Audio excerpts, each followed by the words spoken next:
Buenas tardes a todos los asistentes y a los que tienen la cortesía de seguir este webinar. Mi función en este webinar de inicio ha sido, tiene tres objetivos. El primero, por supuesto, es presentar el porqué a EDIP Capital. Segundo, el curso superior que estamos gestionando de recursos humanos y, en tercer lugar, presentar a nuestro querido ponente, Rafael López. Yo no voy a ocupar mucho tiempo porque no es lugar, sino sí dejar unos mensajes muy claros y que, por supuesto, se pueden preguntar al final cualquier cuestión. En primer lugar, AIRIPE Capital es una, podríamos decir, una relación de escuela de formación de negocios y con la Asociación Española de Dirección de Personas y Desarrollo de Personas. Hemos llegado a este lugar con una buena relación a través de su directora general, Gemma Monter, y estamos haciendo pues distintas actividades con esta escuela de formación empresarial y con otras, pero con Capitol especialmente estamos intensificando nuestra relación. AIDIPE, como casi todos sabréis de los que asistís, es esta asociación que tiene nivel nacional, pero también tiene sus sedes también en las autonomías. De hecho, nosotros tenemos la suerte de que la AIDIPE nacional, el presidente, nuestro presidente también en la Comunidad Valenciana, Juan Pablo Borregón. Y digo suerte porque creo que estamos haciendo una labor importante dentro de la Asociación de Directores de Recursos Humanos, porque cada vez se está consiguiendo pues más unión, más retroalimentación y más corporativismo en estos momentos también difíciles para gestionar este tema de personas que indiscutiblemente vuelve una vez más ser el factor o el activo más importante dentro de las empresas. Y en ese aspecto estamos muy contentos porque también tenemos distintas vocalías que se preocupan de un modo profesional de temas muy puntuales y que se puede asesorar a cualquier compañero. En segundo lugar, quiero dejar rápidamente manifiesto también en relación que tenemos con Capitol, que vamos a emprender ya próximamente el segundo curso superior en gestión de recursos humanos. Este curso consta de 18 módulos que están dados totalmente por profesionales de dirección de personas y pertenecen a EDIPE también, lo cual confiere a este tema un tema importante de experiencia y de relación. Por tanto, este curso yo creo que es recomendable, se puede bonificar a través de Fundae y realmente tiene las últimas técnicas actuales en todo el tema de la visión global de la organización de recursos humanos. Está basado realmente en que el director de recursos humanos es el socio estratégico de la empresa. Dicho con estas palabras puntuales, gestiona el cambio y más en estos tiempos y, por supuesto, se parte de la ética y de la responsabilidad corporativa y se tocan todos los módulos importantes y de modo práctico en estos 18 módulos.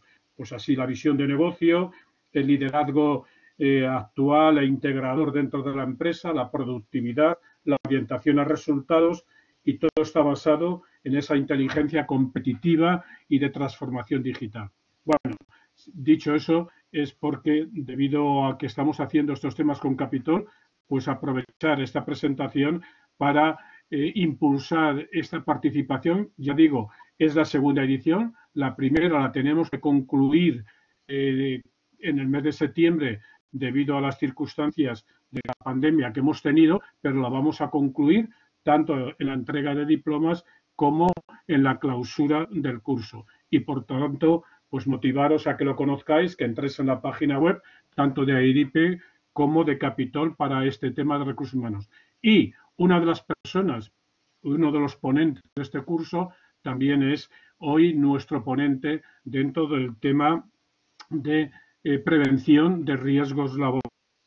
Rafael López, y realmente este hombre que pertenece a IDIP, evidentemente también, y que es de agradecer su participación y su entusiasmo.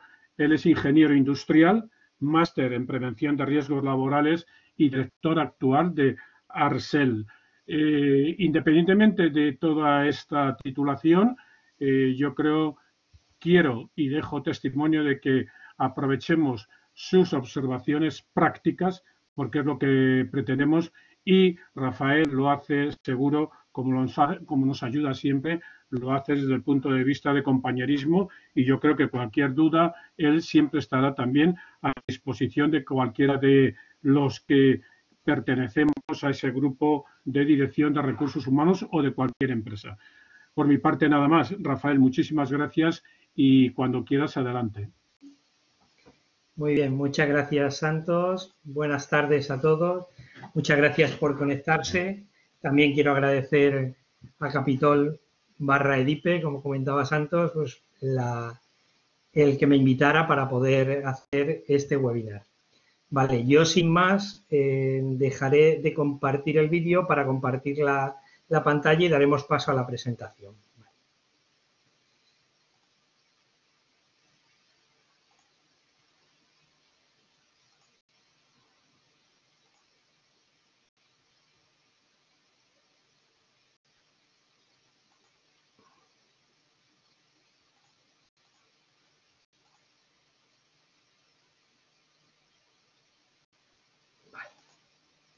Bueno, pues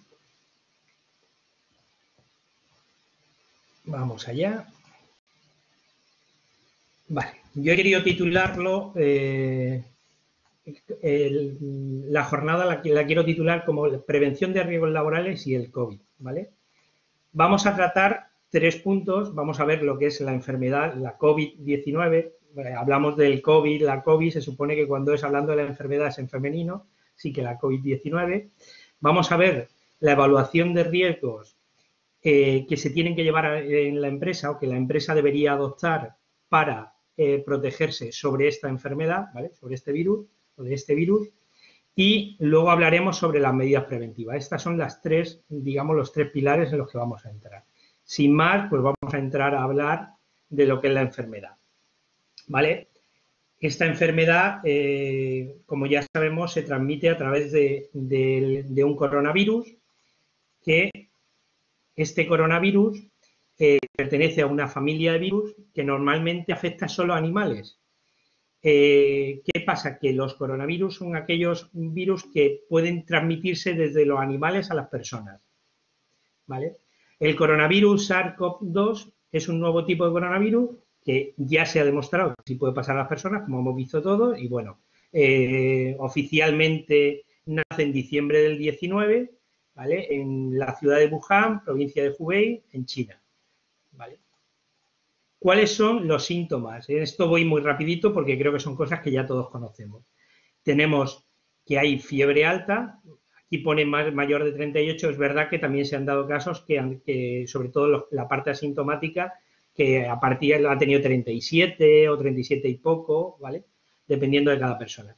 Cansancio, sensación de falta de aire, tos seca, dolor de garganta, dolor de cabeza y dolor muscular y dificultad para respirar. La enfermedad se transmite de persona a persona por contacto cercano a través de secreciones respiratorias. Por analogía a otros coronavirus, se estima que el periodo de incubación se está hablando de 14 días, que esto ya lo conocemos todos también muy bien porque es con lo que se comenzó con el tema de la pandemia, de llevarnos a todos a casa y demás, ¿vale? Esta enfermedad suele afectar más a los ancianos, embarazadas y bebés, ¿vale? Y personas que tengan los sistemas inmunológicos débiles. Sobre todo estamos hablando de personal que si lo lleváramos a la empresa, ¿vale? Sería el personal especialmente sensible, con el que hay que tener más cuidado. Y algunas de las personas afectadas por el virus no presentan ningún síntoma, que esto es lo que ha dado también a que se pueda extender de tal manera, porque la gente que es asintomática, oye, no sabe que está pasando el virus y a partir de ahí lo puede transmitir. Vale. Perdón. ¿Cuánto tiempo permanece el coronavirus en superficies? ¿Vale? Según algunos estudios que se han realizado, el primero de los estudios se hizo entre 21 y 23 grados centígrados y con un 40% de humedad relativa. ¿Vale? Pues aquí nos habla de que en el cobre puede llegar a vivir el virus 4 horas, en el carbón 24 horas y en el acero inoxidable 48 horas. También en el plástico 72 horas. Otro estudio, ¿vale?, nos habla que se realizó a 22 grados y a 60% de humedad relativa. Habla de que en el papel impreso o pañuelo de papel puede estar 3 horas, la madera, ropa o vidrio 1 o 2 días, ¿vale? Y en acero inoxidable, plástico, billetes, mascarillas quirúrgicas hasta 4 días, ¿vale? Luego en el aire, las partículas mayores de 10 micras se depositan más o menos en 1 o 2 metros. Esto por eso es la distancia que se ha establecido de proteger a las personas de darnos 2 metros. Y las partículas menores de 5 micras, estas pueden permanecer en el aire unas 3 horas. ¿Qué pasa con estas partículas? Que esas partículas son las que podrían introducirse, evidentemente, en sistemas de ventilación, climatización, provocando que fueran un foco de contagio. ¿Qué es lo primero que deberíamos hacer? ¿Vale? Yo como prevencionista, como profesional de la prevención, con bastantes años de experiencia, es empoderar al servicio de prevención. Yo creo que esta es la oportunidad que todos debemos darle a esos profesionales de la prevención que tenemos en la empresa y que serán las personas que mejor van a afrontar cualquier cuestión. Cuando hablo del servicio de prevención, hablo de servicio de prevención propio, servicio de prevención ajenos, trabajadores designados, técnicos de prevención, ¿vale? Pero que sean ellos los que veamos y nos lleven como referente, ¿vale? Sí que quería hacer un apunte más. Tengamos en cuenta que nosotros, si lo miramos desde el punto de vista de la empresa, esta enfermedad sería una IT que se trataría como enfermedad común, ¿vale? Y solo sería accidente de trabajo para aquellas personas que se demuestre que lo han cogido en el trabajo, ¿vale? Aquí, sobre todo, alguien que tendríamos todo en la mente serían los empleados sanitarios o cualquier colectivo que trabaje en clínicas, hospitales y demás, ¿vale? Serían los principales. Lo primero de todo que debemos hacer es nuestra evaluación de riesgos de la situación. Para la evaluación de riesgos, bueno, y además aquí, como os pongo, cabe recordar que lo que nos dice la ley es que es la empresa la que debe evaluar los riesgos a los que están expuestos las personas trabajadoras, ¿vale?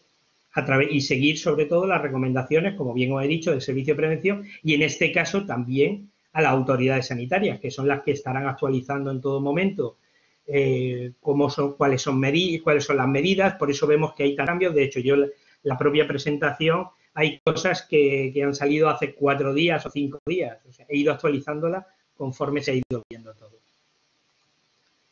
Dentro de la evaluación de riesgos, nosotros destacaremos qué parte de la prevención es la principal, digamos, o qué especialidad preventiva es la que nos va a llevar a hacer la evaluación. Pues la higiene industrial. ¿Por qué? Porque esto es un contaminante biológico. Sí que es verdad que también tenemos que prestarle mucha atención a los riesgos psicosociales generados, ¿por qué? Por la incertidumbre, el estrés, todas las personas, oye, que al final se han visto confinadas en su casa, todas las que están haciendo teletrabajo, todas las que tengan que desplazarse y lo tengan que hacer en transportes públicos y demás, oye, todo eso te genera una incertidumbre y te genera un estrés que te puede provocar pues cualquier trastorno psicosocial, ¿vale? Y, sobre todo, otra parte en la que nos debemos apoyar mucho es en la vigilancia de la salud. Aquí quiero recordar que se supone que a nosotros, antes de la incorporación al trabajo, se nos hace un reconocimiento médico donde se nos da un apto para el trabajo. Pues en este caso, oye, tendría que ser lo mismo, ¿vale? Apoyarnos en algún tipo de reconocimiento, ¿vale? Y, sobre todo, en test de detección a infectados. Esta es la mejor manera, oye, de saber en qué situación estamos.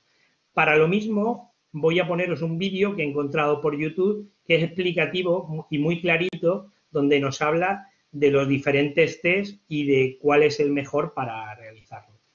Vamos allá. A ver. Pinchamos en el enlace.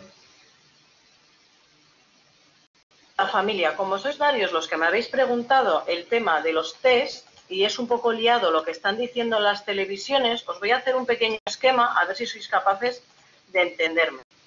Imaginaros que esto que voy a pintar ahora es la curva de la enfermedad, ¿de acuerdo? Aquí empezaría a recuperarse el paciente. Pues bien, la famosa PCR de la que todo el mundo habla, lo único que hace es detectar si hay virus o no en el organismo. Es decir, que solamente mientras tengamos el virus dentro de nuestro organismo nos saldría positivo, más o menos en esta franja, ¿vale? Otro tipo de test es el que valora las IgM, que son unos anticuerpos específicos llamados M, que lo que detectan más que nada es si el cuerpo está sufriendo ese virus en el virus en el interior. Esa curva, esos anticuerpos, perdonad, estos anticuerpos IgM, empiezan un poquito después de que hayamos estado en contacto con el virus y prácticamente desaparecen, ¿vale? Unos 15 días o así después de que hayamos pasado el virus. Este test es el que le suelen hacer a la gente para decirle si está libre de viremia o no. Cuando te dicen, ha pasado la enfermedad, pero ya no tienes el virus, ¿vale? Es porque normalmente les hacen esta prueba, ¿vale? Este es otro tipo de test. Y el tercer test más interesante y el que tendrían que empezar a hacer a la población es el que valora los IgG totales, que estos sí que son los anticuerpos que tienen algo de memoria, es decir, que nos vale un poco para proteger en el caso de que volvamos a estar en contacto. Estos empiezan en el momento que el paciente se está empezando a recuperar de la enfermedad, aproximadamente por aquí, ¿vale? Y se alargan en el tiempo. ¿Cuánto tiempo? Eso es lo que no se sabe todavía, ¿de acuerdo? Entonces, estos son los tres tipos de test y cuando os hagan algún test es importante que sepáis si es la PCR, si es la IgM o si es la IgG. PCR e IgM más que nada os van a valorar si tenéis virus en el interior, ¿vale? Y IgG va a ver si tenéis anticuerpos. ¿Qué sería lo ideal para una persona? Pues que lo ideal sería que fuera PCR negativo, es decir, no tiene el virus dentro. IgM negativo, es decir, no está pasando la enfermedad. E IgG positivo, es decir, ha pasado la enfermedad y tiene anticuerpos residuales que le van a proteger si viniera otras veces. Bueno, más que nada espero que lo hayáis entendido. Imaginaros una persona que nunca haya estado en contacto con el virus, pues sería negativo, negativo, negativo. Ni tiene el virus, ni lo está teniendo, ni ha tenido en el pasado para tener anticuerpos. Y así diferentes cosas. Espero que os haya servido de algo. Gracias. Vale.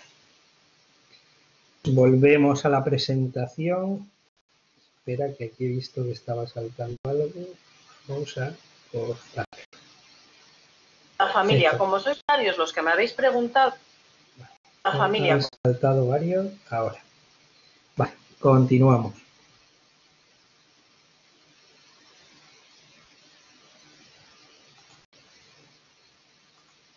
Vale.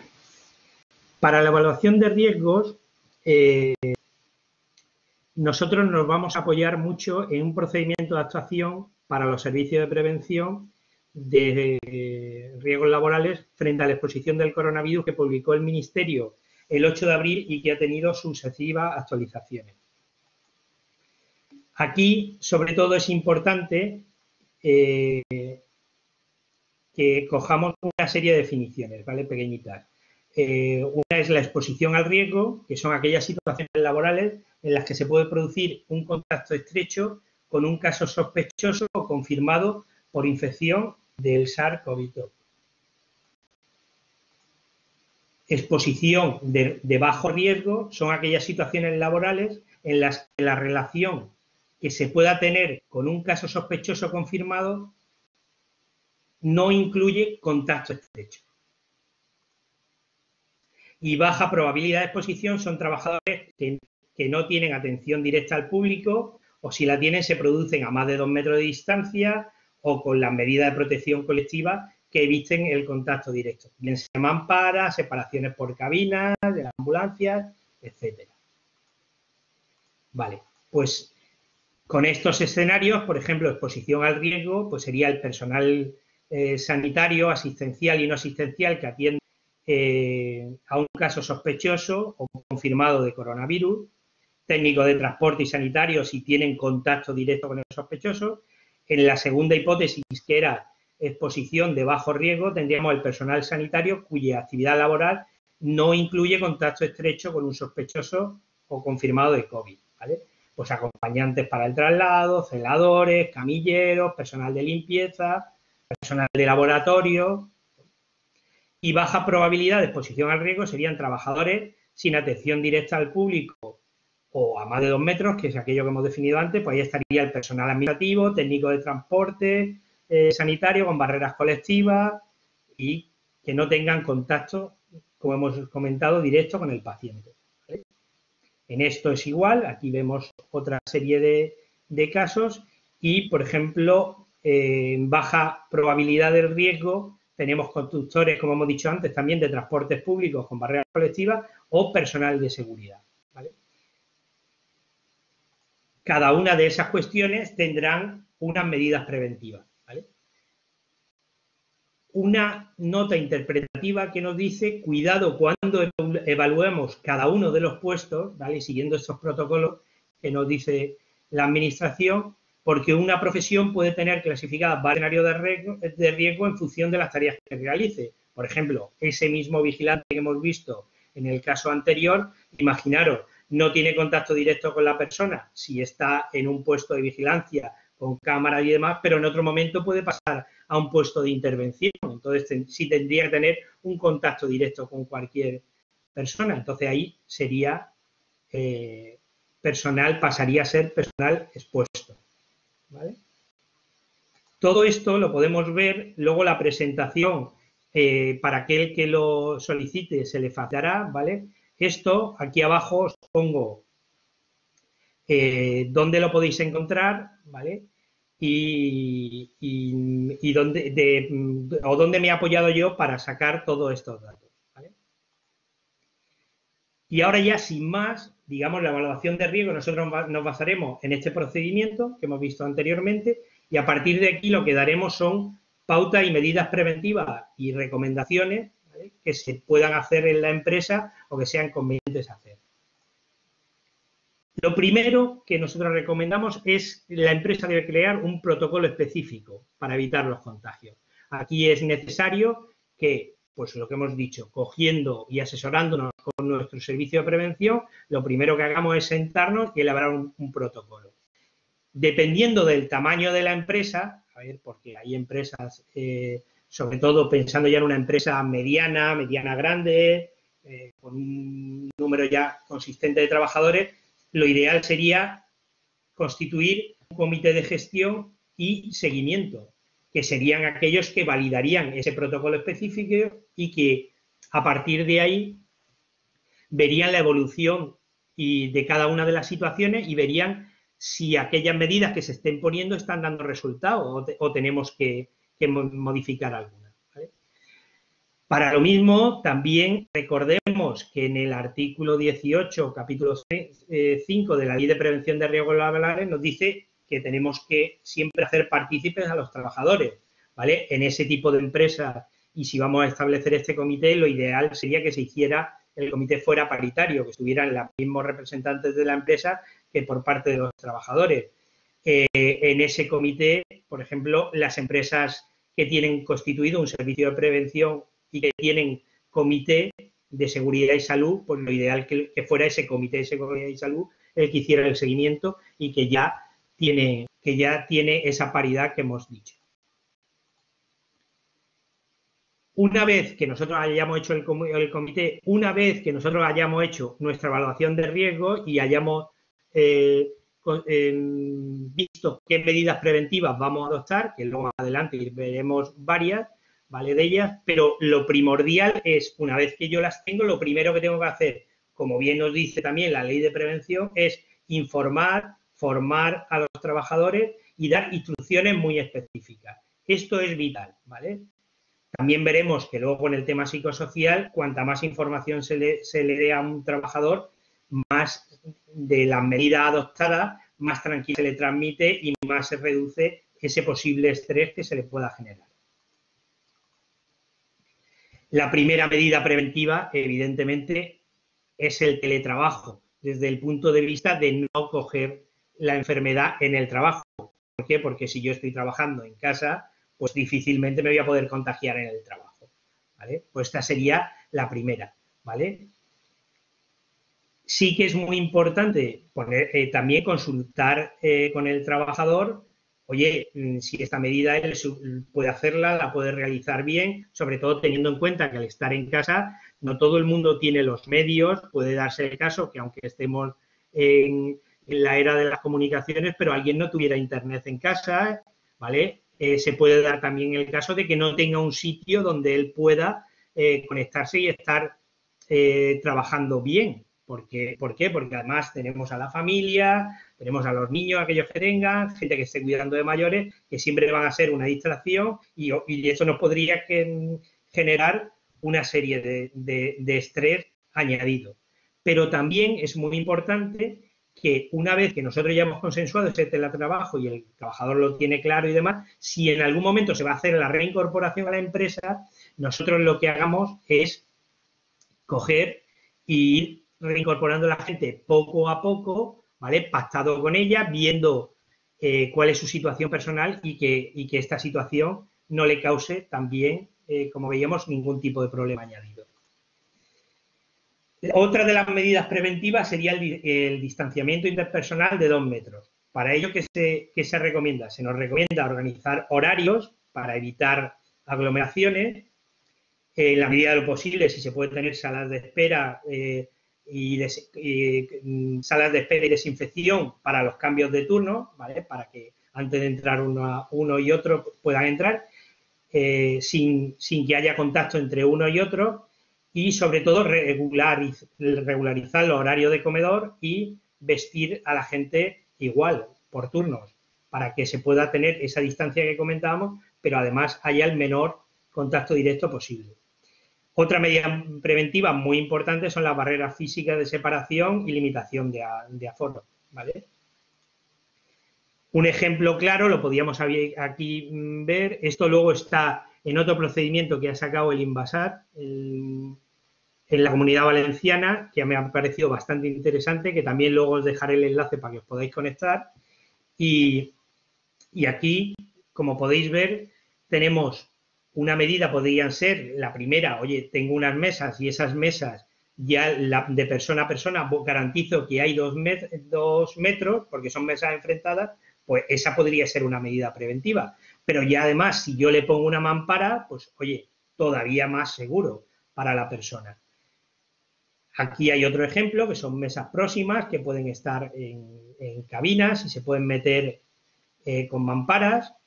También otra solución es, si yo tengo mesas que están apiladas de esta manera, pues anular 2 de los sitios y establecer esta distancia para garantizar los 2 metros, ¿vale? Si tuviera las mamparas, pues ya incluso podríamos irnos al caso de que podrían trabajar. Si yo lo tuviera dividido aquí en esta zona y aquí en esta zona, podrían trabajar evidentemente los 4 puestos, pero lo ideal sería, si yo voy a hacer turnos, como hemos comentado, vamos a rotar y vamos a diferenciar entre personal que esté teletrabajando y personal presencial, pues esta podría ser una medida. Y muy importante también garantizar eso, que si tengo varios grupos, siempre se mantenga esa distancia que hablamos de 2 metros como mínimo. Todo esto ya os digo que lo podéis ver en este procedimiento o este plan de contingencia que ha elaborado el Inbasat. Otra medida preventiva que nosotros tenemos que tener muy en cuenta, otra recomendación, ¿vale?, que se debe hacer, es actualizar el plan de autoprotección o bien llamado plan de emergencia. ¿Debido a qué? Debido a que nosotros tendremos nuevos aforos, ¿vale? Tendremos Los turnos de trabajo tenemos que garantizar que los equipos de primera intervención y primer auxilio siguen estando en vigor, ¿vale? Porque a lo mejor se ha dado el caso que yo ahora cuando haga los turnos y demás, lo que estoy poniendo es que toda la gente de un equipo de primera intervención no está, y si mañana se diera una emergencia no se podría cumplir todo lo que dice ese plan de autoprotección o plan de emergencia. Estos dos apuntes son muy importantes. Y por último, a ver, yo siempre hemos empezado por medidas de protección colectivas, ¿vale? Lo último son las medidas de los equipos de protección individual, los llamados EPI, que además yo creo que si alguien no sabía lo que es un EPI, con todo lo último que ha ocurrido y cada vez que han salido a explicar lo de las mascarillas y demás, nos ha quedado claro a todos qué es, ¿vale? Pero bueno, para que nosotros lo conozcamos, en este caso serían los EPIs, pues las mascarillas, los guantes de protección, las gafas, los protectores faciales, las pantallas, las batas que utilizan. Aquí yo me he apoyado en dos enlaces, a ver si esto puedo. Vamos a ver si lo ha cogido. Un momentito, sí, aquí lo tenemos. Dos enlaces de Univale, que es una mutua aquí valenciana, ¿vale? Que me han parecido muy interesantes, y en la parte final, aunque todo el documento está es bastante interesante de leer, pero sobre todo en su parte de final nos viene a explicar los guantes de protección, cómo colocárnoslos, ¿vale? Y qué normativa deben de cumplir, igual que las mascarillas. Esta parte a mí me gusta destacar porque además te dice cada una de las categorías de mascarillas que vayamos a utilizar y si nos protege a la persona, ¿vale? O al resto de gente del contagio, ¿vale? En este caso, si viéramos, las que más protegen serían la FFP2 y FFP3 que no tengan válvula de extracción. Entonces, estas son las que garantizan la protección tanto a la persona que la lleva como al resto de poder contagiarse, ¿vale? Y aquí tenemos cada una de las clases, aquí estarían las mascarillas quirúrgicas en esta parte de abajo, ¿vale? Que estas, sobre todo, están pensadas para no contagiar a nadie. Vale, volvamos a la presentación.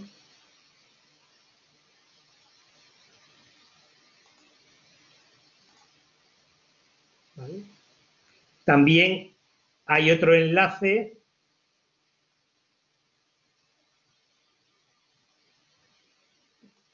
vamos allá, a ver si podemos, ¿vale? Que es del procedimiento que antes os comentaba de actuación de los servicios de prevención frente al SARS-CoV-2, donde al final también nos habla de estos equipos de protección. Solo he puesto esto para que luego podáis coger e ir viendo la información, ¿vale? Aquí es donde os habla de la mascarilla quirúrgica, la mascarilla, si no es quirúrgica, con la protección que tiene, la EN que tienen que cumplir, ¿vale? Las normas europeas que deben de cumplir, y los guantes exactamente igual. Pero bueno, como tenemos muy poquito tiempo, tampoco me puedo extender excesivamente, ¿vale? Entonces, seguimos. Dentro de esas recomendaciones, también en la empresa se fomentará, pues, oye, todo el tema de la higiene personal. Esto es algo que también ya lo habéis visto seguro en televisión, en YouTube y demás, que es, o en cartelería que se ha ido poniendo en bastantes sitios, pues es el tema de la higiene respiratoria, pues toser en un pañuelo o estornudar en el antebrazo en caso que no lo tuviéramos, el lavado frecuente de manos y jabón, gel desinfectante, la limpieza, ventilación y desinfección de los lugares y superficies de trabajo. Acordémonos del principio de mi exposición cuando he estado comentando el tiempo que permanece en cada una de las superficies, ¿vale? Para ello, pues siempre es bueno que la empresa aumente la limpieza que tuviera hasta ahora contratada a raíz de esta pandemia y sobre todo que también se hagan desinfección por parte de empresas profesionales. Aquí os pongo también un apunte de qué cosas desactivan el virus, y es el etanol al 70%, los geles hidroalcohólicos que hemos estado viendo, realizar una dilución de 1 a 10 en lejía y agua, solución de jabón líquido en concentraciones de 1 a 49, ¿vale? Todo esto y otra serie de productos que al final desactivan el virus. Lo que sí es muy importante es que la desinfección no la realicen empresas inscritas en el registro de establecimientos y servicios de biocidas de las comunidades autónomas. Es muy importante que solo sean esas empresas, pues son las que nos van a garantizar que nos van a hacer esa desinfección más profesional, ¿vale? Y que nos van a dar una garantía.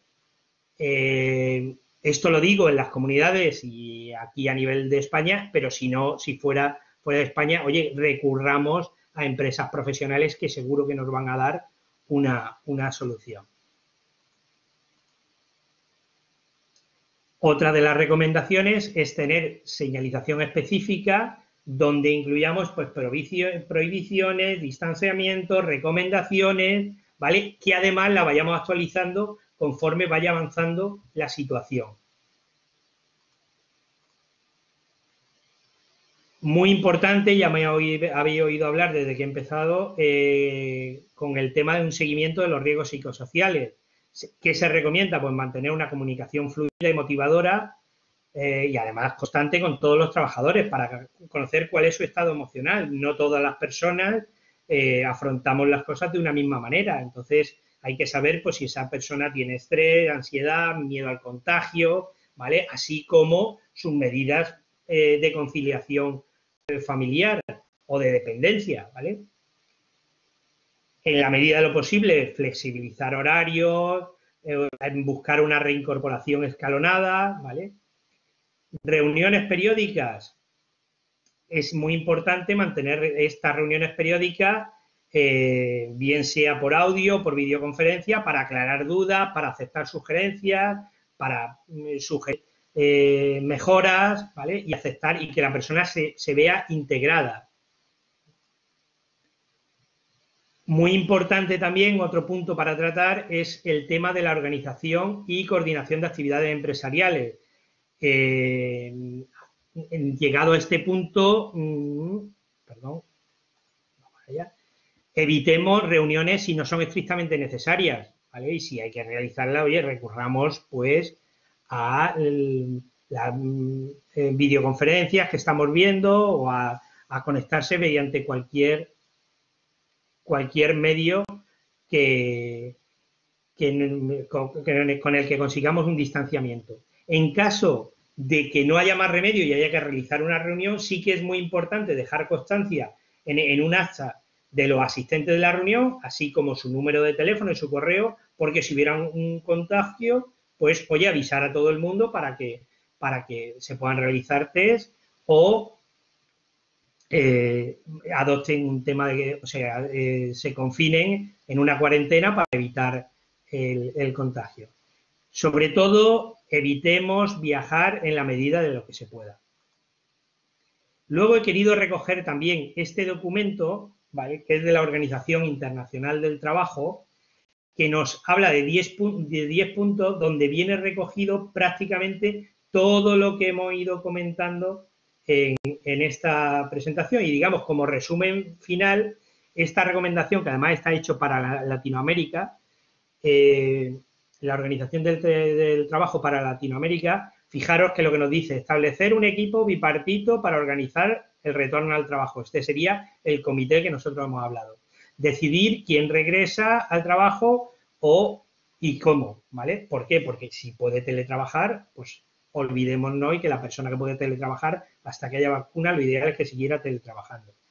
Adoptar medidas de ingeniería y organizacionales. Esto sobre todo es, oye, si yo voy a tener que cambiar la disposición de la empresa, de las mesas y demás, todo eso antes de la incorporación de las personas al trabajo. Adoptar medidas de limpieza y desinfección de locales de forma regular. Otro de los puntos. Recordemos lo que hemos dicho de que las empresas que lo hagan sean empresas que estén registradas, ¿vale? Promover medidas de higiene personal. También, esto sobre todo si podemos poner cartelería en los aseos y en zonas visibles para que la gente lo pueda ver y lo pueda recordar. Proveer de equipos de protección personal, individual en este caso, y velar por su uso.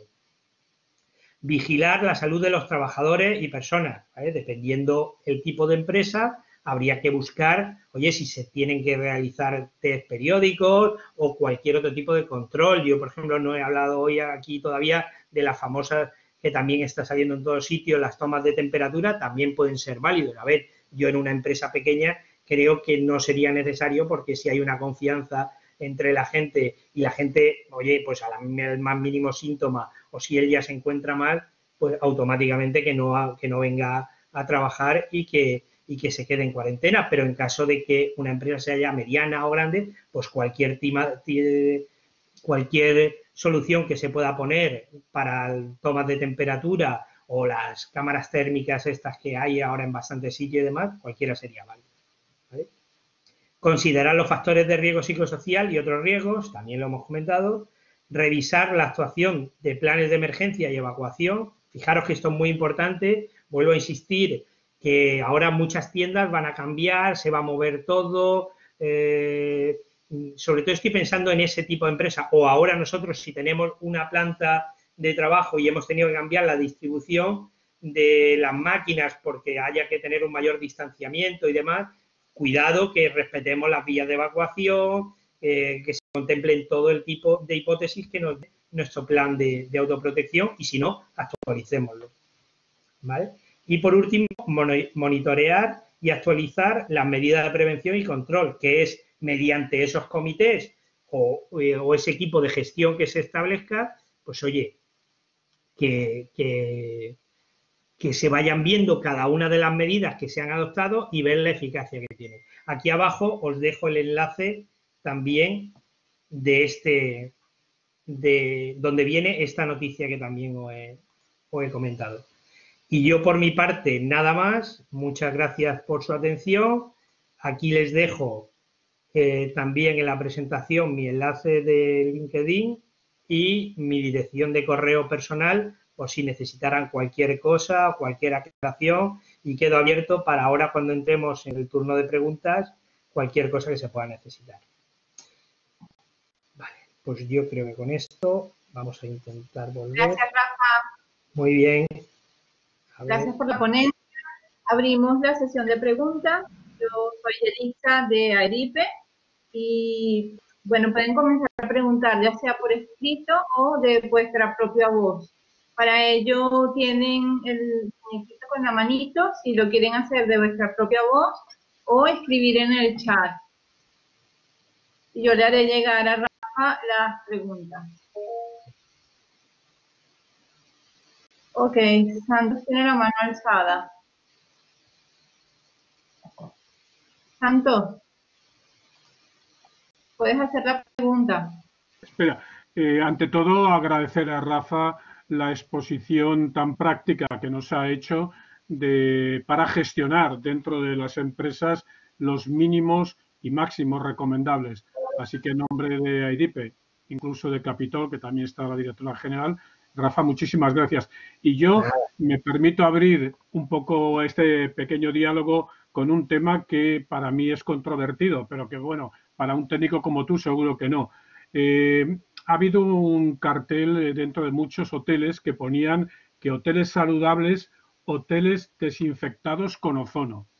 Y, sin embargo, yo he oído que el ozono es un gas tóxico tanto para las personas como para los animales.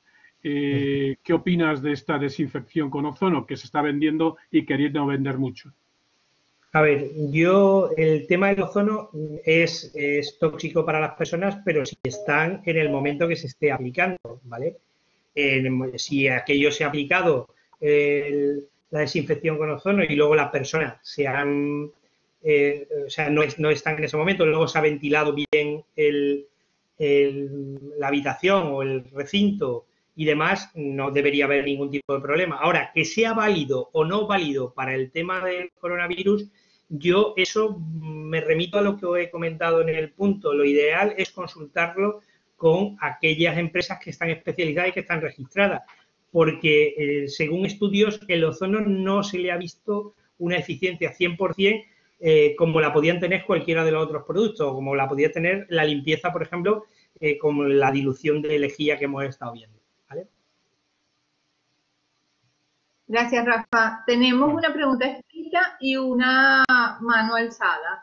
Voy a hacer la pregunta escrita. ¿Es recomendable usar el aire acondicionado? A ver, el aire acondicionado es claro, o sea, cuando tengamos el tema del calor y demás, salvo que ya supiéramos que ha habido un contagio brutal en ese sitio, digamos en un hospital, en una sala, y sepamos que ha podido entrar en el aire acondicionado nuestro, sobre todo cuando estos sistemas que son centralizados, ¿vale? Ha podido entrar o podemos tener allí trazas del virus, pues entonces ahí no sería recomendable hasta que no se hiciera una desinfección, ¿vale? De ese aire acondicionado. Pero una empresa normal yo entiendo que se puede utilizar, pero ojo, yo sí que antes de utilizarlo, pues tendría en cuenta hacer esto que os he comentado y lo hablaría con esa empresa que me va a hacer la desinfección para que lo tuviera también en cuenta y lo mirara, ¿vale? Y nos mirara específicamente nuestro sistema de aire acondicionado. Perfecto.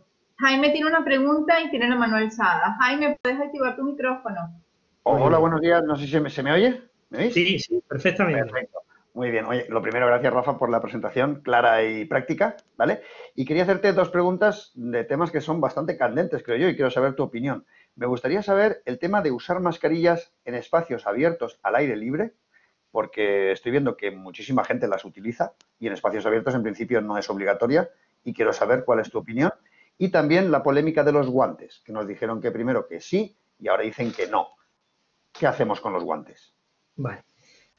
Yo voy a dar mi opinión, ¿vale? Pero en esto siempre digo que es bueno seguir las recomendaciones que nos dé, sobre todo cualquier entidad, más que nada porque habrán ido actualizando y habrán ido ellos viendo cada una de las cosas. Yo con el tema, por ejemplo, empiezo por los guantes. El tema de los guantes, si vamos a hablar de un trabajador de una industria normal, ¿vale? Que no tenga que utilizarlos para nada, o personal de oficina y demás. Yo no soy partidario de los guantes, ¿por qué? Porque al final, si yo tengo esos guantes y me voy tocando, pues al final tendré el mismo contagio que si tengo las manos, he tocado una superficie y me voy tocando, tendré el mismo contagio que si tengo las manos y al revés, a lo mejor si tengo las manos puedo tener la precaución de que cada vez que toque me lo desinfecto con gel hidroalcohólico o me lavo las manos bien, como se indica en cualquiera de las medidas, pues oye, yo tendría ya claro que con esto no utilizaría guantes, ¿vale? En ese caso. Pero bueno, cuidado,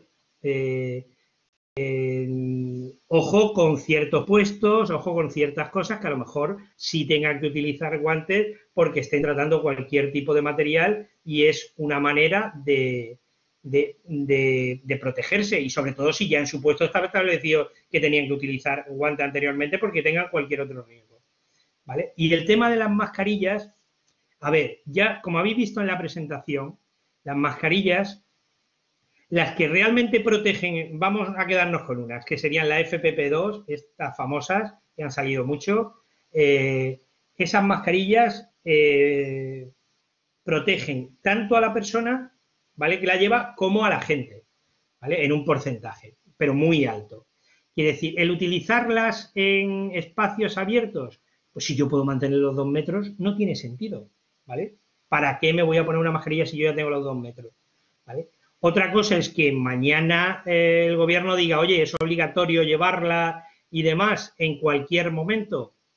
Yo creo que van a establecer una obligación de llevarlas, pero siempre y cuando no se puedan mantener esa distancia de 2 metros. Si se puede mantener la distancia de 2 metros y sobre todo en ambientes abiertos, yo no utilizaría tampoco mascarilla. Creo que no es necesario, ¿vale? Perfecto, muchas gracias.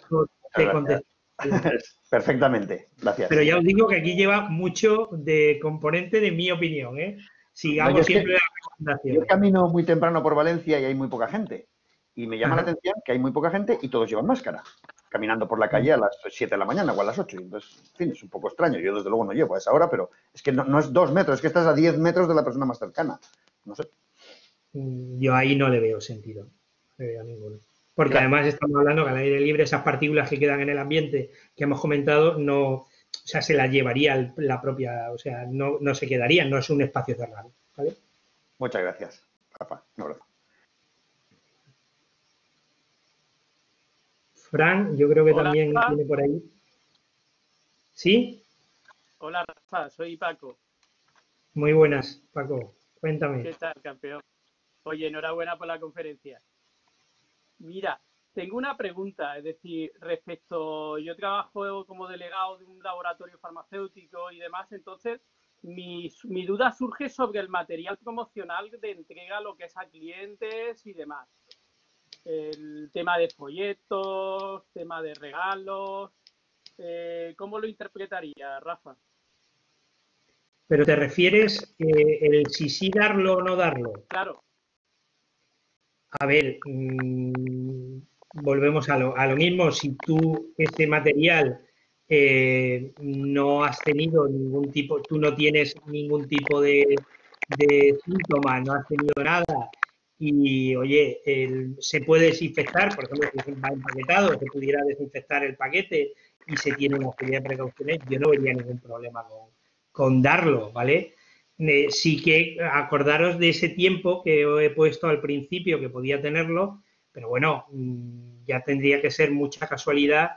Yo en esto me apoyo en un buen amigo que también tengo de mi pueblo, de Andújar, que es biólogo y que siempre nos dice lo mismo. Él cuando nos explica esto nos dice, oye, por ejemplo, para que cuando se hablaba de que de la suela del zapato me llegue un virus a la vía respiratoria, oye, es más fácil que te toque 10 veces seguida la lotería, ¿vale? Con esto tampoco quiero decir que no se tenga que tener una higiene adecuada y demás, pero yo creo que teniendo una buena higiene y teniendo hacer una posible desinfección, bien con esas soluciones que hemos visto de lejía sobre el producto y demás, no debería por qué no poder darlo, ¿vale, Paco?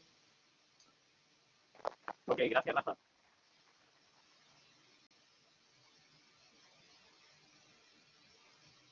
No te oigo, Yeli. No sé, estás hablando pero no se te oye. Perdonen.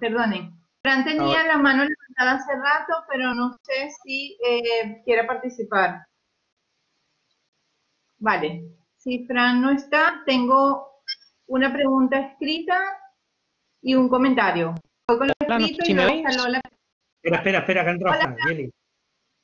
Muy buenas. Hola, Sí. buenas tardes a todos. No sé si me estabais oyendo, disculpad. Ahora. Rafael, primero que nada, Rafa, agradecerte pues esta breve pero intensa charla, porque siempre nos descubres cosas. Yo tenía ciertas preguntas o reflexiones que me gustaría un poco compartir y preguntarte a la vez, ¿no? Vale. Yo he visto que han habido muchas preguntas un poco más que podíamos haberlas hecho a nivel, pero como me ciño a la presentación, que era prevención de riesgos laborales y COVID, independientemente de las opiniones, etcétera, a nivel formal, las empresas, a partir de ahora, hemos vivido un periodo un poco transitorio en los cuales las empresas y a todos nos ha pillado un poco fuera de juego, pero a nivel formal, en prevención de riesgos laborales, a una empresa, ¿qué se le puede solicitar legalmente? Es decir, por ejemplo, por hacerte las preguntas de una forma ordenada, ¿deberían de revisar su evaluación de riesgos? ¿Deberían de volver a formar, informar, registrar documentalmente la formación e información que se haya podido dar a trabajadores? ¿Los EPIs que hayan recibido los trabajadores se deberían también de recibir, igual como cualquier registro hasta ahora de cualquier otro tipo de EPIs que podíamos recibir? Esas tres cosas me inquietan, es decir, a qué nivel la formación e información, los EPIs y una cosa que creo que también deberíamos de tener en cuenta, y esto sí que es una reflexión y es algo que ha surgido incluso esta misma mañana dentro de nuestra propia compañía, es a nivel de CAE, de coordinación de actividades empresariales. Hasta ahora había muchos centros de trabajo cerrados, pero a partir de ahora vamos a abrir centros de trabajo y van a haber personas que vienen a nuestras empresas y nosotros vamos a ir a otras empresas.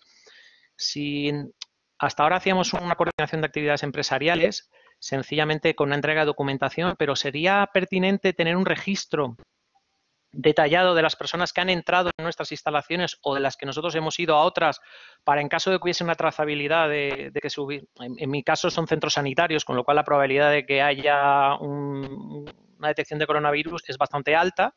Y claro, no sé hasta qué punto tenemos una responsabilidad con los que vienen de fuera a visitarnos a nuestras instalaciones para que les podamos dar un aviso, pues si coincidió en fechas, no sé, para que pueda haber una trazabilidad. Sé que la pregunta ha sido extensa, pero sé que lo repetirás bien. Vamos allá, Fran, por ir por partes. Primero comentaba si era conveniente actualizar la evaluación de riesgo, sin lugar a dudas, ¿vale? Aunque, como he comentado, esto es una IT por enfermedad común, ¿vale? Tendríamos que darle el tratamiento de IT por enfermedad común y solo sería accidente de trabajo si yo demuestro que esa persona se ha contagiado en el lugar del trabajo, pero en la evaluación de riesgo, evidentemente, cuando ahora ya nosotros conocemos que hay un riesgo donde las personas se pueden contagiar, oye, claro que tengo que actualizar mi evaluación de riesgo. La información y la formación, claro, clarísimo que hay que actualizarla también. ¿Por qué? Porque estoy introduciendo nuevos elementos y ya no te digo, incluso la persona que esté teletrabajando con parte de lo que comentaba en mi presentación, que ojo, yo estoy teletrabajando, al final tendré que ver si el sitio es adecuado, si oye, tengo una silla ergonómica, pues depende de la hora que vayamos a pasar, ¿vale? Por mucho que esté en tu casa, pero ojo, a partir de ahora va a ser mi lugar de trabajo. Entonces, evidentemente, claro que hay que... Y el tema de los EPIs también, claro que tengo que registrarlo, yo sí lo registraría, porque acordaros con esto, no es como empieza, sino como va evolucionando, luego ya... ahora todo el mundo estamos en shock, yo creo, y las empresas poco a poco estamos recuperando una cierta o volviendo a una cierta normalidad, pero cuidado, porque eso no descarte que mañana me venga el inspector de trabajo o yo tenga mañana un trabajador que me denuncie y que diga que yo a él no le he facilitado los equipos de protección individual y demás. Por eso yo cualquier cosa que haga, evidentemente la registro, porque entre otras cosas ya la estoy haciendo, ¿vale? Y es algo extraordinario. Y con el tema de la coordinación de actividades es lo que yo comentaba antes. Evidentemente hay empresas que sí van a poder hacer esa coordinación online, ¿vale? Pero hay otras que no, ¿vale? En este caso, tú imagínate eso, que tú tengas trabajadores o tengas médicos que puedan ir, o trabajadores, o la misma vigilancia y demás que vayan ahí a tu centro de trabajo.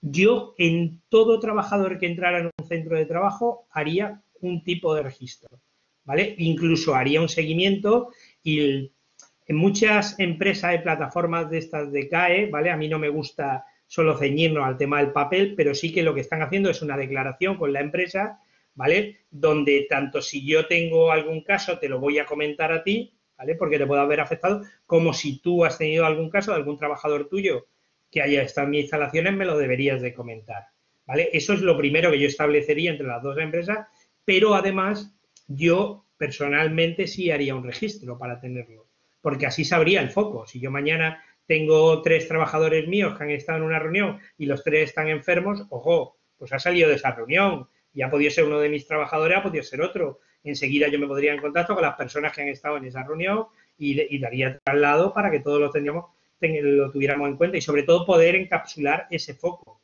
que es lo primordial. Lo primordial en estos casos es llevar un registro y tener los focos controlados, los posibles focos controlados. No sé si con esto te... Sí, perfectamente. Gracias, Rafa. Gracias, Fran. Rafa, tengo a Lola con la mano alzada, pero previamente tenía un comentario de Guillermo y una pregunta de Ilu. Voy con las escritas. Guillermo dice, yo quería comentar a modo de reflexión que en los últimos años creo que la PRL estaba un poco denostada y que creo que con la llegada de la pandemia ha entrado en un nuevo paradigma y ha recuperado cierto prestigio. ¿Qué opinas, Rafael? Muchas gracias por la exposición y saludos. Muy bien, pues totalmente de acuerdo con Guillermo, pero es que si no lo ha logrado, tengo clarísimo que lo debería de lograr ahora. Por eso decía que debemos empoderar al servicio de prevención. Esto nos va a demostrar la importancia de la prevención de riesgos laborales y que hay que darle el sitio que debe de tener dentro de la empresa. Y siempre que hablamos de salud de los trabajadores y demás, oye, eso debería ser un sitio primordial dentro de la empresa, ¿vale? Siempre con las cosas dentro de un equilibrio, ¿vale? Pero para eso hay grandísimos profesionales y yo me apoyaría muchísimo en esos profesionales. Ojo, que como en todos los colectivos hay muy buenos y hay otros que a lo mejor no son tan buenos. Pues también me servirá para conocer, ¿vale?, el nivel del profesional o del servicio de prevención que yo tengo contratado, ¿vale? Esto también será muy importante, porque si yo estoy viendo que, oye, que mi servicio de prevención todo no me aplica medidas, no hace nada y resulta que me va cayendo toda la mitad de la plantilla enferma, pues dice, ojo, algo estaremos haciendo mal, como cualquier otro tipo. Pero evidentemente con lo que él nos viene a decir, yo creo que esto va a darle un empuje y va a ser va a alzar muchísimo la figura del técnico de prevención o del servicio de prevención. La pregunta de Ilu es la siguiente. Trabajadora vulnerable y me ha llegado una comunicación por parte del Servicio de Vigilancia de la Salud en la que propone una incorporación al trabajo de la trabajadora. ¿En qué se basa esta propuesta? Entendiendo que la patología de la trabajadora es importante, con contacto a otras personas. A ver, yo tengo una cosa muy clara. Si yo tengo una persona que ahora, en este caso, yo identificara como personal especialmente sensible, ya hemos visto cuáles son los colectivos especialmente sensibles, pero son, sobre todo, trabajadores que tuvieran cualquier tipo de patologías de las que está viendo que con el virus se podría agravar, ¿vale? Tuvieran cualquier patología respiratoria, de corazón, o edad, o cuidado, porque el virus hemos visto que a las personas de cierta edad le afecta muchísimo más que a las personas más jóvenes, ¿vale? Aunque tenemos de todo y demás, pero ha quedado demostrado que a las personas más mayores le afecta más. Pues yo, con ese tipo de personas, y sobre todo como tú me comentabas, que tiene contacto con otras personas en ese puesto, y si a esa persona no se ve segura, me va a causar un estrés, yo lo tendría muy en cuenta. Y hablaría con mi servicio de prevención, con la parte de vigilancia de la salud, a ver por qué ellos sí le proponen un alta, ¿vale? Porque yo tendría muchísimo cuidado. Gracias, Rafa. Lola tiene la mano alzada. Lola, ¿puedes activar tu micrófono? Sí. Buenas tardes y muchas gracias, Rafael, por la presentación. Disculpad que me tuve que conectar unos minutos después y quizá la pregunta ya la has resuelto, pero bueno, son dos preguntas. En primer lugar, en mi empresa es una oficina de ingeniería, hemos podido teletrabajar, gracias a Dios, no es la circunstancia más complicada de otras compañías, y con motivo de las fases de desescalada también hicimos como un permitir ir a la oficina, aunque se mantenía como medida principal el teletrabajo, asegurando los 2 metros, organizando qué mesas se podían usar y no, etcétera, circuito. Pero ahora mismo, claro, la pregunta es, ¿cuándo, digamos, podríamos ya pasar a una fase de oficina completa? Si esto va a ocurrir cuando termine la fase 3, digamos, o si esto se va a mantener más tiempo, lo de los 2 metros, porque eso de los 2 metros es un poco lo que más limitaría la cantidad de personas presentes de forma simultánea del equipo. Y la otra pregunta es en relación a tu opinión sobre el tema de los test. Y nada más. Gracias, disculpar. Vale. Bueno, vamos allá. Vamos por partes. El tema de si se va a tener que tener los 2 metros y demás, yo entiendo que eso va a estar hasta que haya una vacuna. De hecho, fijaros que además ahora lo que está hablando el gobierno, pero bueno, esto es una opinión personal. Mañana pueden sacar otra o sacarnos algo que actualice y que diga, oye, ahora no tiene que ser 2 metros y demás. Pero si no puedes establecer los 2 metros, puedes apoyarte con esas barreras que comentábamos, bien sean mamparas, bien sea, oye, ver cómo distribuyo las mesas para que pueda, o generar turnos de trabajo, ¿vale? También hay soluciones organizacionales, pero que se van a tener que tener estas medidas, yo creo que estas medidas van a estar hasta que haya una vacuna, ¿sabes? Una vacuna o un tratamiento tan efectivo que aunque te contagies, oye, con el tratamiento prácticamente te cures en nada, entonces entraríamos ahí. Eso es lo que yo opino. Con el tema de los test, he querido poner ese vídeo que es aclaratorio donde nos explica muy bien el tema de que por eso no sé si, como hablabas que te has incorporado más tarde, tengo un vídeo que lo he puesto en la presentación donde habla de lo que es el PCR, el IgM y el IgG, ¿vale? De los test. Yo, en la medida que lo pueda realizar y dependiendo en qué puestos, a ver, yo en una oficina de ingeniería, pues salvo que no tenga ningún caso, vuelvo a lo mismo, depende del número de gente que sea, pero si estamos hablando, voy a poner un número, ¿vale? Una empresa de 15, 20 personas o 10 personas, oye, yo creo que es mejor tener una comunicación muy fluida con ellos y, oye, que se encuentre el más mínimo, vamos, que hoy toses, pues si puedes teletrabajar, quédate teletrabajando y no vengas al trabajo. El hacerte test, yo creo que sí es bueno hacerlo antes de la incorporación, si va a reincorporar a todo el mundo, porque también te dará la información, como hemos visto, de si ya tiene anticuerpos. Entonces te puede encontrar una persona que haya pasado el virus y que tenga esos anticuerpos. Con lo que si tiene esos anticuerpos, te da esa tranquilidad para que esa persona ya no debería contagiarse, ¿vale? O estaría más inmunizada. Y la otra, pues también, pues para saber qué tipo de colectivo y cómo está la gente. Ahora, yo hacer, por ejemplo, una empresa de ingeniería, hacer test, por decirte algo, semanales o algo, ya llevaría uno a la incorporación y ya está. Eso, además, hablándolo con tu servicio de prevención, te dará una recomendación directa. Muchas gracias, Rafael. Gracias, Lola. Gracias a ti. Rafa, tienes varios mensajes de agradecimiento por la ponencia. Y de momento no tengo otra pregunta. Si alguien más tiene una pregunta, es el momento. Y si no, pues cerramos la sesión de preguntas y le damos la palabra a Santos para que cierre. Bueno, pues reiterarme en el reconocimiento. ¿Cómo? Que no te queremos ver. ¿Ahora? Reiterarme en el reconocimiento tanto a Capitol como a EDIPE, que hemos gestionado este webinar, y sobre todo al ponente, reiterarle nuestro agradecimiento a Rafa como amigo y que ha sido muy práctico y muy positivo. Nosotros seguimos en esta línea dentro de EDIPE y en esta colaboración con Capitol para hacer otros webinars profesionales de un modo muy claro dirigidos a los temas prácticos dentro de la responsabilidad de la gestión de la dirección de personas dentro de las empresas. Así que nada más, agradeceros a todos los asistentes vuestra participación y muchas gracias y espero que nos veamos pronto en otro próximo webinar a EDIPE Capitol o Capitol a EDIPE. Muchas gracias a todos. Gracias. Gracias. Muchas gracias.